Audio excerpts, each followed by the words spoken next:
ನನಗೆ ಆ್ಯಕ್ಚುಲಿ ಏನು ಪ್ರಾಬ್ಲಮ್ ಇತ್ತು ಅಂದರೆ ನನಗೆ ಹಾರ್ಟ್ ಪ್ರಾಬ್ಲಮ್ ಇದ್ದಿದ್ದಕ್ಕೆ ಮೆಡಿಸಿನ್ಸ್ ತಗೊಳ್ತಿದ್ದೆ. ಅದರ ಸೈಡ್ ಎಫೆಕ್ಟಿಂದ ನನಗೆ ಬ್ಲೀಡಿಂಗ್ ಆಗ್ತದೆ. ಹೇಳ್ರಿ, ಪರವಾಗಿಲ್ಲ. ಹೇಳಿ, ನೋವಾಗ್ತದೆ. ಒಂದು ತಿಂಗಳಿಗೆ ಆ ಏನು ಬ್ಲೀಡಿಂಗ್ ಬರ್ತಾ ಇತ್ತು ಆ ಟೋಟಲಿ ಡಿಸಪಿಯರ್ ಅಂತ ಸ್ಟಾಪ್ ಆಯ್ತು. ನಾನಂತೂ ಏನಾದರೂ ಎಕ್ಸ್ಪೆರಿಮೆಂಟ್ ಮಾಡಿ ನನ್ನ ಮೇಲೆ ಪ್ರಯೋಗ ಮಾಡ್ಕೊತಾ ಇರ್ತೀನಿ. ನನಗಂತೂ I want to enjoy my life more than 100 years. ಅಂದ್ರೆ ಯಾವ ಸುತ್ತ ಹೋಗ್ತೀವಿ ಅನ್ನೋದು ಗೊತ್ತಿಲ್ಲ. ಹೆಲ್ತಿಯಾಗಿರ್ಬೇಕು, ಅದು ಭಾರಿ ಇಂಪಾರ್ಟೆಂಟ್.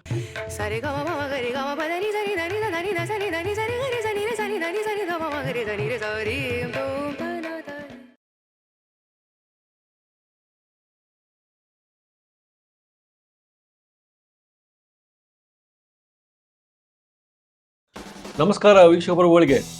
ಸರ್ ನಮಸ್ಕಾರ. ಡಾಕ್ಟರ್ ರಾಜು ಸರ್, ಭಾನುವಾರ ಬಂದ್ಬಿಟ್ಟಿದೆ. ಇವತ್ತು ಎಲ್ಲರಿಗೂ ಒಂದು ಭೂತ ಥರ ಕಾಣ್ತಾ ಇದೆ. ಏನು, ಸಣ್ಣ ಸಣ್ಣ ವಯಸ್ಸಿಗೆ ಹೃದಯ ಸಂಬಂಧ ಕಾಯಿಲೆಗಳು, ಹಾರ್ಟ್ ಅಟ್ಯಾಕ್ ಅಂತ ನೋಡ್ತೀವಿ ಪೇಪರ್ನಲ್ಲಿ. ನೋಡಿದ ತಕ್ಷಣ ಇದು ದರ್ಶನದ ಫಸ್ಟು ಏನಾಗ್ಬಿಟ್ಟೈತೆ ಲೋಕಕ್ಕೆ ಅಂತ. ಅದಲ್ಲದೆ 20 ವರ್ಷ ನಂತರ, ಬೈಪಾಸ್ ಆದ ನಂತರ ಮತ್ತೆ ಮರುಕಾಣಿಸಿದ ಬ್ಲಾಕೇಜಸ್. ಸರ್ ನೀವೇ ಹೇಳ್ಬೇಕು ಸರ್ ಅದ್ರ ಬಗ್ಗೆ. ಒಂದು ಹೇಳ್ತೀನಿ, ನನ್ನ ಸೈನ್ಸಲ್ಲಿ ಯಾವ ಕರೆಂಟ್ ಮೆಡಿಕಲ್ ಸೈನ್ಸ್ ಅಡ್ರೆಸ್ ಆಗಲ್ಲ, ಅದು ನನ್ನ ಸೈನ್ಸ್ ಆಗುತ್ತೆ ಅಂತ ನಾನೊಂಥರ ಹೆಮ್ಮೆಯಿಂದ ಅಥಾರಿಟಿಯಿಂದ ಹೇಳ್ತೀನಿ. ಎಕ್ಸೆಪ್ಟ್ 3 ಡಿಸೀಸಸ್ ಅಲ್ಲಿ ನಾನು ನೋಡಿಲ್ಲ. 3 ರೋಗಗಳಲ್ಲಿ ಒಂದು ವಿಟಿಲಿಗೋ, ವೈಟ್ ಪ್ಯಾಚಸ್, ಇನ್ನೊಂದು ಮಸ್ಕ್ಯುಲರ್ ಡಿಸ್ಟ್ರೋಫಿ, ಇನ್ನೊಂದು MND, ಮೋಟಾರ್ ನ್ಯೂರಾನ್ ಡಿಸೀಸ್. ಇವು 3 ನಾನು ನೋಡಿಲ್ಲ. ನೋಡಿದಾದ್ಮೇಲೆ ನನಗೆ ಹೇಳಕ್ ಇಷ್ಟ ಇಲ್ಲ. ಕರೆಕ್ಟ್. ಅದಲ್ಲದೆ ಏನೇ ಪ್ರಾಬ್ಲಮ್ ಅದನ್ನ ಎಲ್ಲೂ ಆಗಲಿಲ್ಲ ಅಂದ್ರೆ ಅಟ್ಲೀಸ್ಟ್ 10 ಜನದಲ್ಲಿ 5 ರಿಂದ 6 ಜನಕ್ಕಂತೂ ಎಕ್ಸ್ಟ್ರಾರ್ಡಿನರಿ ಹ್ಯಾಪಿನೆಸ್ ಸಿಗುತ್ತೆ. ಸೊ ಇಲ್ಲಿ ಇವ್ರ ಕೇಸು ಸಂಗೀತ ಅಂತ ಇವ್ರ ಹೆಸರು. 50 ವರ್ಷ 51 ವರ್ಷನೋ. ಇವರ ಅಕ್ಕ, ಅವರಿಗೆ ಕ್ಯಾನ್ಸರ್ ಇತ್ತು. ಅವರ ಟ್ರೀಟ್ಮೆಂಟ್ ತಗೊಂಡು ಫಾಸ್ಟ್ ಗುಣ ಆಗಿದ್ದಕ್ಕೆ, ಹಂಗೆ ಅದು ಟಾಪ್ ಪ್ರೈವೇಟ್ ಹಾಸ್ಪಿಟಲ್ ಟ್ರೀಟ್ಮೆಂಟ್ ತಗೊಂಡು ಅವ್ರಿಗೇನು ಅಷ್ಟು ಇಮಿಡಿಯೇಟ್ಲಿ ಗುಣ ಆದಾಗ 2 ಜೊತೆಲಿ ತಗೊಂಡಾಗ ಇಂಟಿಗ್ರೇಟೆಡ್ ಅಪ್ರೋಚ್, 2 ಜೊತೆಗೆ ಅಂದ್ರೆ ಮಿರಾಕಲ್ ಡ್ರಿಂಕ್ಸ್ ಮತ್ತದು ಅಲೋಪತಿಕ್ ಇದು ತಗೊಂಡಾಗ ಚೆನ್ನಾಗಿ ರಿಸಲ್ಟ್ ಬಂದಿದ್ದಕ್ಕೆ ಇವರು ಕ್ರಾನಿಕ್ ಪೇಷಂಟ್ ಇವ್ರ ತಂಗಿನ ಕರ್ಕೊಂಡು ಬಂದಿದ್ರು. ಆ ಒಂದು ಇಶ್ಯೂ ಕೇಳಿಬಿಟ್ರೆ ನಿಮಗೆ ನಿಜಕ್ಕೂ ಯಾವ ರೀತಿ ಈ ನಾನು ಡೆವಲಪ್ ಮಾಡಿರೋ ಒಂದು ಇನೋವೇಷನ್ಸ್ ಯಾರಿಗೆ ಹೋಪ್ಸ್ ಹೊಟ್ಟೋಗಿರುತ್ತೆ ಅವ್ರಿಗೆ ಹೋಪ್ ಸಿಗುತ್ತೆ ಅಂತ ಒಂದು ಉದಾಹರಣೆ. ಸರ್ ಇವ್ರಿಗೆ ಏನಾಗಿತ್ತು ಸರ್ ಹಂಗಾದ್ರೆ? ಇವರಿಗೆ 20 ವರ್ಷ ಹಿಂದೆ ಓಪನ್ ಹಾರ್ಟ್ ಸರ್ಜರಿ ಆಗಿ ಗ್ರಾಫ್ಟಿಂಗ್ ಆಗಿತ್ತು. ಅದಾದ ನಂತರ ಒಂದು 5 ವರ್ಷ ಹಿಂದೆ ಮತ್ತೆ ಅಬ್ನಾರ್ಮಲ್ ಹಾರ್ಟ್ ಬೀಟಿಂಗು ಮತ್ತೆ ಇದೆಲ್ಲ ಶುರುವಾಯಿತು. ಮತ್ತೆ ಮೆಡಿಕೇಶನ್ಸ್ ಕೂಡ ಕೇಳಿದ್ರು. ಅದಾದ ಮೇಲೆ ಸ್ವಲ್ಪ 2 ವರ್ಷ 2.5 ವರ್ಷ ಆದಮೇಲೆ ಬ್ಲೀಡಿಂಗ್ ಶುರುವಾಗೋಯ್ತು. ಅನ್ಥಿಂಕಬಲ್ ಬ್ಲೀಡಿಂಗು. ಅದು ಒಂದೊಂದು ಟೈಮ್ ಮಂತ್ಗೆ 2-3 ಸರಿ ಇದಾಗ್ತಾ ಇತ್ತಂತೆ. ಅದು ಡಾಕ್ಟ್ರೇ ಹೇಳಿದ್ರಂತೆ, ಕಾರ್ಡಿಯಾಲಜಿಸ್ಟ್. ಅದು ಮೆಡಿಸಿನ್ ಇಂದ ಆಗ್ತಾ ಇದೆಯಮ್ಮ, ನಮ್ಮಲ್ಲಿ ಇಷ್ಟೇ ಅಂತ. ಏನು ಮಾಡೋಕ್ಕಾಗಲ್ಲ. ಆ ಟೈಮ್ನಲ್ಲಿ ಇವ್ರ ಅಕ್ಕನಿಗೆ ಏನು ಚೆನ್ನಾಗಾಯ್ತು, ಅದೇ ಇದನ್ನ ನೋಡ್ಕೊಂಡು ನಮ್ಮ ಹತ್ರ ಬಂದರು. ಸೊ ಜಸ್ಟ್ ವೆರಿ ರೀಸೆಂಟ್ಲಿ ಬರೀ 3 ದಿನದಿಂದ 4 ದಿನಕ್ಕೆ ಚೇಂಜಸ್ ಆಯ್ತಂತೆ. ಆಮೇಲೆ ಒಂದು 10 days ಆಲ್ಮೋಸ್ಟ್ ಒಂಥರ ಚೇಂಜಸ್ ಆಗುತ್ತೆ. 1 ತಿಂಗಳಿಗೆ ಆ ಏನು ಬ್ಲೀಡಿಂಗ್ ಬರ್ತಾ ಇತ್ತು ಆ ಟೋಟಲಿ ಡಿಸಪಿಯರ್ ಆಗುತ್ತೆ, ಸ್ಟಾಪ್ ಆಯ್ತು. 2 ತಿಂಗಳಿಗೆ ಎಷ್ಟು ಚೆನ್ನಾಗಾದ್ರು ಅಂದ್ರೆ ನನ್ನನ್ನು ಭೇಟಿ ಮಾಡಿ ಅವರ ಒಂದು ಪ್ರೀತಿನ, ಗ್ರಾಟಿಟ್ಯೂಡ್ಸ್ನ ಇದು ಮಾಡೋದು, ವೋಟ್ ಆಫ್ ಥ್ಯಾಂಕ್ಸ್. ಸೊ ಬಂದು ಭೇಟಿಯಾದಾಗ ನಾ ಟೆಸ್ಟಿಮೋನಿ ತಗೊಂಡೆ. ನನಗೆ ಖುಷಿ ಆಯ್ತು. ಈಗ ಯಾಕೆ ಅಂತಂದ್ರೆ ಪ್ರತಿಯೊಬ್ಬ ಪೇಷಂಟು ಬಂದವರೆಲ್ಲ, ಇವನ್ ಇನ್ಕ್ಲೂಡಿಂಗ್ ಹೊರದೇಶದಲ್ಲಿರೋರು, ಅವ್ರಿಗೂ ನಿಮ್ದು ಮನೆ ರಸೂಟಿ ಇವಾಗೆಲ್ಲ ಕನ್ನಡ, ಇಂಗ್ಲಿಷು, ಹಿಂದಿ ಬಂದಿರೋದ್ರಿಂದ ಕನ್ನಡಿಗರು ಅವರಿಗೆ ಇದಾಯ್ತು ಅಂದ್ರೆ ಸೊ ಆಟೋಮೆಟಿಕ್ಲಿ ಅವರು ಬರ್ತಾರೆ. 20 years back open heart surgery ಮಾಡಿ ಗ್ರಾಫ್ಟಿಂಗ್ ಮಾಡಿರೋ CABG. ಸೊ ಅದು ಮತ್ತೆ ಇದು ರಿಲ್ಯಾಪ್ಸ್ ಆಗಿ ಮತ್ತೆ ಪ್ರಾಬ್ಲಮ್ ಆಗಿರೋರು 2 ತಿಂಗಳಲ್ಲಿ ಚೆನ್ನಾಗಿದ್ದಾರೆ ಅಂತಂದ್ರೆ ಈ ಒಂದು ಇದು ಕೇಸ್ ಸ್ಟಡಿನ ಜನಗಳಿಗೆ ಮುಂದೆ ಇಟ್ಟರೆ ಹ್ಮ್. ಅವ್ರಿಗೂ ಸಹ ಹೋಪ್ಸ್ ಹೋದವ್ರಿಗೆ ಹೋಪ್ಸ್ ಬರುತ್ತೆ ಅಂತ. ಸೊ ಯು ಕಾಂಟ್ ಇಮ್ಯಾಜಿನ್ ಎಷ್ಟು ಖುಷಿಯಾಗಿದೆ ಅಂದ್ರೆ ಅದು ಅದು ನೋವು ಮತ್ತೆ ನಲಿವು ಅವು ಎರಡೂ ಸಹ ಒಂದು ಟೆಸ್ಟ್ ಮನೆ ನೋಡಿದಾಗ ನಿಮ್ಗೆ ಗೊತ್ತಾಗುತ್ತೆ. ನೋಡೋಣ ಸರ್. ನಿಜವಾಗ್ಲೂ. ನಿಮ್ಮ ಹೆಸರು ಹೇಳಮ್ಮ? ನನ್ನ ಹೆಸರು ಸಂಗೀತ ಅಂತ ಹೇಳಿ. ಏಜ್ ಎಷ್ಟು? 50 ಸರ್.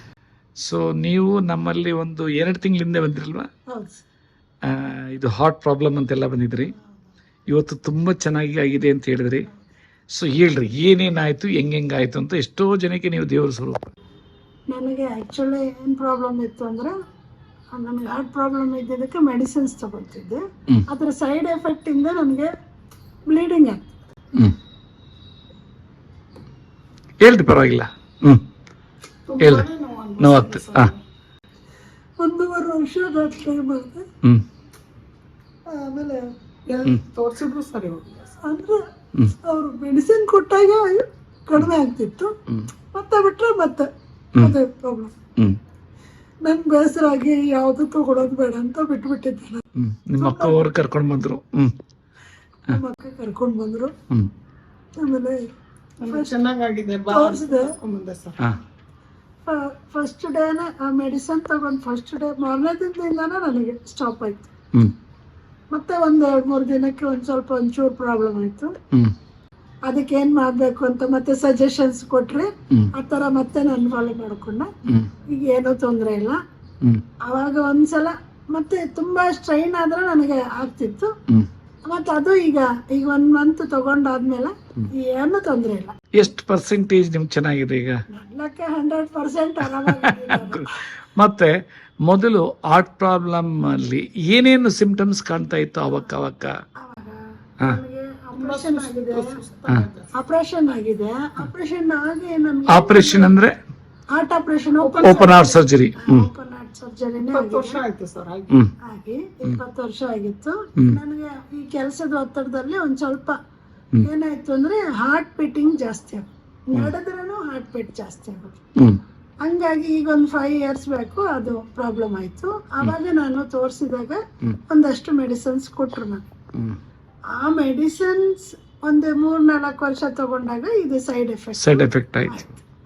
ಸೈಡ್ ಎಫೆಕ್ಟ್ ಆಗಿದ್ದಕ್ಕೆ ಮತ್ತೆ ನಾನು ತೋರಿಸಿದೆ. ಅವರು ಹಾರ್ಟ್ ಪ್ರಾಬ್ಲಮ್ ಮೆಡಿಸಿನ್ ತಗೋತಾ ಇರೋದಕ್ಕೆ ಇದಾಗಿದೆ ಸೈಡ್ ಎಫೆಕ್ಟ್ ಅಂತ ಹೇಳ್ತಾರೆ. ವೆಜಿಟೇಬಲ್ ಜ್ಯೂಸ್ ಇದೆಯಲ್ಲ ಅದು ಕಂಪಲ್ಸರಿ ತಗೊಳ್ತೀವಿ. ಎಕ್ಸಲೆಂಟ್. ಸೊ ಆ ರೀತಿ ಇದು ಹೆಲ್ಪ್ಫುಲ್ ಆಗಿದೆ. ಸೊ ಇಲ್ಲಿ ನಮ್ಮ ಆಹಾರ ಪದ್ಧತಿನೂ ಒಂದು ಬಹಳ ಮುಖ್ಯ ಪಾತ್ರ ವಹಿಸ್ತದೆ ಅಂತ ಅನ್ಕೊಂತೀನಿ ನಾನು. ನಾವು ಯೂಶಲಿ ಹೇಳ್ತಾ ಇರ್ತೀವಿ. ಹೌದು. ಸೊ ಈ ಹೃದಯ ಸಂಬಂಧಂಗೆ ಸೊ ನಿಮ್ಮ ಆಹಾರ ಪದ್ಧತಿ ಏನಿತ್ತು ಸರ್? ಇಲ್ಲಿ ನನ್ನ ಆಹಾರ ಪದ್ಧತಿನಲ್ಲಿ ಎಣ್ಣೆ, ಬೆಣ್ಣೆ, ತುಪ್ಪ ಬಿಡಬೇಕು, ಉಪ್ಪು 1 ಗ್ರಾಮ್ ಹಾಕಬೇಕು, ಮತ್ತೆ 60% ಸೊಪ್ಪಿನ ಪಲ್ಯ, ತರಕಾರಿ ಪಲ್ಯ ತಿನ್ನಬೇಕು, ಅಗಸೆ ಮಜ್ಜಿಗೆ 2 ಸರಿ ಕುಡಿಬೇಕು, ಹಸಿ ತರಕಾರಿ 2 ಸರಿ ಜ್ಯೂಸ್ ಕುಡಿಬೇಕು. ಇವೆಲ್ಲ ಹೇಳ್ತೀನಿ. ಲೀಚಿಂಗ್ ಮಾಡಿ ಎಲ್ಲ ಪ್ರೋಸೆಸ್ ಹೇಳ್ತೀನಿ. ಆದರೆ ಈ ಮಹಿಳೆ ಆಶ್ರಮದಲ್ಲಿದ್ದಾರೆ. ಆಶ್ರಮದಲ್ಲೂ ಅವರು ಅಡಿಗೆ ಮಾಡೋದು ಮಾಡ್ತಾ ಇದ್ದಾರೆ. ಅವರೇ ಹೇಳಿದ್ದಾರೆ, ಸರ್ ನೀವು ಹೇಳಿದಷ್ಟು ನಾನು ಸ್ಟ್ರಿಕ್ಟ್ ಡಯಟ್ ಮಾಡೋಕ್ಕಾಗಿಲ್ಲ, ಆದರೆ ಅಗಸೆ ಮಜ್ಜಿಗೆ 2 ಸರಿ ನಾನು 100% ತಗೊಂಡಿದ್ದೀನಿ, ಹಸಿ ತರಕಾರಿ ಜ್ಯೂಸ್ 2 ಸರಿ ತಗೊಂಡಿದ್ದೀನಿ. ನಾವೇನು ಆಶ್ರಮದಲ್ಲಿ ಊಟ ಇರ್ತದೋ ಅದೇ ನಾನು ಊಟ ಮಾಡಿರೋದು. ಅಂದ್ರೆ ಅರ್ಥ ನಾರ್ಮಲ್ ಆಗಿ ಒಂದು ಸಿಂಪಲ್ ಫುಡ್ಡಲ್ಲಿ 100% ವರ್ಕ್ ಆಗುತ್ತೆ ಅನ್ನೋದಕ್ಕೆ ಅವ್ರ ಬಾಯಿಂದಾನೇ ಮಾತು ಬಂದಿದೆ. ಸೊ ಈಗ ಯಾವುದೇ ಆಹಾರ ತಿನ್ನಲಿ ಸರ್, ನಮಗೆ ನಾವು ಕೇಳ್ಪಟ್ಟಿದ್ದೇವೆ ಅಂದರೆ ಡಾಕ್ಟರ್ BM ಹೆಗಡೆ ವಿಡಿಯೋಸ್ ನೋಡಿದ್ರು ಕೂಡ ಗೊತ್ತಾಗುತ್ತೆ, ಎಲ್ಲಿ ಜೀರ್ಣಕ್ರಿಯೆ ಚೆನ್ನಾಗಿರುತ್ತೋ ಅಲ್ಲಿ ರೋಗ ಕಡಿಮೆ, ಇನ್ಕ್ಲೂಡಿಂಗ್ ಹಾರ್ಟ್ ಡಿಸೀಸ್. ಸೊ ಜೀರ್ಣಕ್ರಿಯೆ ಚೆನ್ನಾಗಿ ಆಗ್ಬೇಕು. ಇವತ್ತೇನೋ ತೋರಿಸ್ಬೋದು ಸರ್ ನಮ್ಮ ವೀಕ್ಷಕರಿಗೆ? 100%. ಇದನ್ನ ವೆರಿ ಯುನಿಕ್ ವರ್ಡ್, ಎಲ್ರಿಗೂ ಆಶ್ಚರ್ಯವುದು ಏನಪ್ಪ ರಾಜೀವ್ ಅವರು ಯಾವಾಗಲೂ ಒಂದು ಹೊಸದು ಅಂತ. ಹೌದೌದು. ಈ ವೀಳ್ಯದೆಲೆ ಟೀ, ಇದುವರೆಗೂ ವೀಳ್ಯದೆಲೆ ಟೀ ಯಾರು ಕೇಳಿಲ್ಲ ಅಂತ ಕಾಣುತ್ತೆ. ನಾನಂತೂ ಏನಾದ್ರು ಎಕ್ಸ್ಪೆರಿಮೆಂಟ್ ಮಾಡಿ ನನ್ನ ಮೇಲೆ ಪ್ರಯೋಗ ಮಾಡ್ಕೊತಾ ಇರ್ತೀನಿ. ನನಗಂತೂ I want to enjoy my life more than 100 years. ಅಂದ್ರೆ ಯಾವ ಸುತ್ತ ಹೋಗ್ತೀವಿ ಅದಕ್ಕೆ ಗೊತ್ತಿಲ್ಲ, ಹೆಲ್ತಿಯಾಗಿರ್ಬೇಕು, ಅದು ಭಾರಿ ಇಂಪಾರ್ಟೆಂಟ್.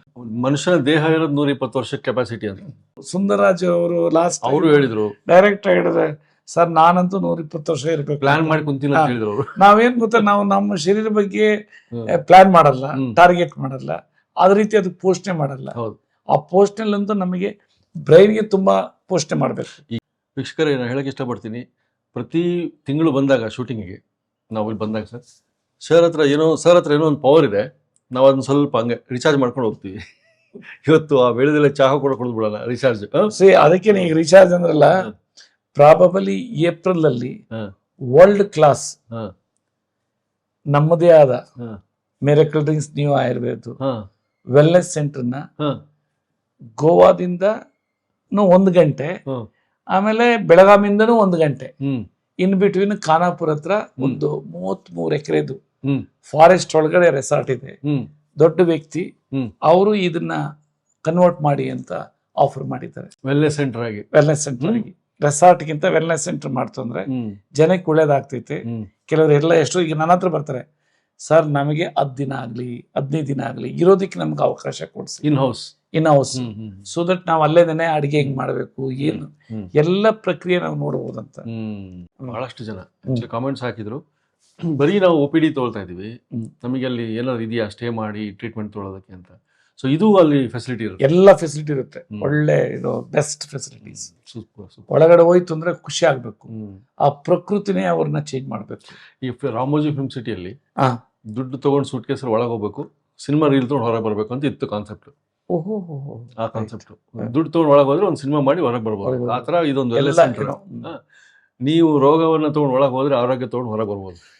Very good. ರೋಗದ ಪೆಟ್ಟಿಗೆ ಹತ್ಕೊಂಡು ಹೋಗಿ ಆರೋಗ್ಯ ದೇಹ ತಗೊಂಡ್ಬರ್ಬೇಕು ಇಲ್ಲಿ. ಅದ್ಭುತ ಸರ್. ಎಸ್, ನಮಸ್ಕಾರ.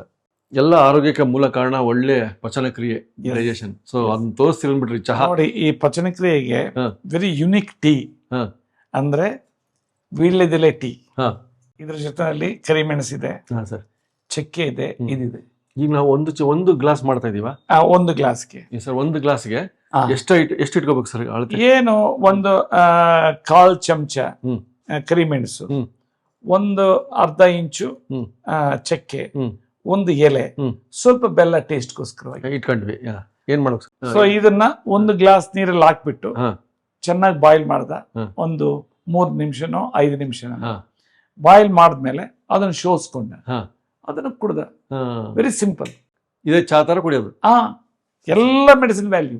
ಇವನ್ ಬೆಲ್ಲದಲ್ಲೂ ಎಷ್ಟೋ ಇದಿದೆ, ಏನೋ ಮೈಕ್ರೋ ಮ್ಯಾಕ್ರೋ ಇದು ಮಿನರಲ್ಸ್ ಎಲ್ಲ ನೋಡಿ ಹೇಗೆ ಒಳ್ಳೆ ಬ್ಯೂಟಿಫುಲ್ ಆಗಿ ಟೀ ಹೆಂಗಿದೆ.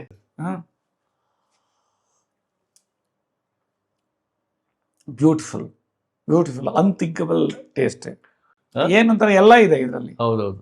ಆಮೇಲೆ ಬಾಯಿನೂ ಸಹ ಒಂಥರ ಒಳ್ಳೆ ಫ್ರೆಶ್ನೆಸ್ ಆದಂಗೆ ಆಗ್ತೈತೆ.